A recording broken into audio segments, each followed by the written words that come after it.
ભાઈ વિમલે અમને કીધું જય જવાન જય કિસાન. એલા કાકા વિમલ તું ક્યાં જીવસ ઈ તો નક્કી કરા. મોદી યુગમાં જીવસ. આ તો કોંગ્રેસનું સૂત્ર હતું. અહીંયા તો મરે જવાન મરે કિસાન. આ મોદી યુગ છે ભાઈ.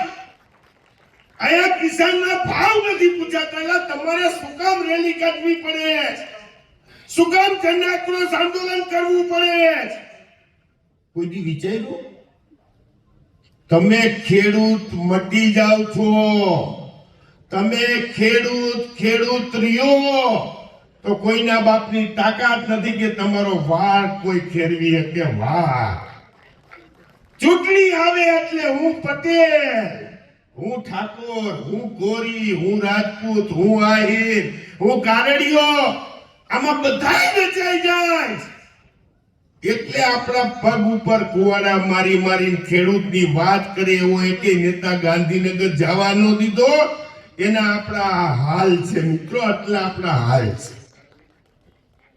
આપણે ખેડૂત રહ્યો તો કોઈ દિવસ તમારે આંદોલન કરવું ન પડે. કારણ કે તમારા આ 185 જણા 165 જણા છે એ ધારાસભ્ય નથી.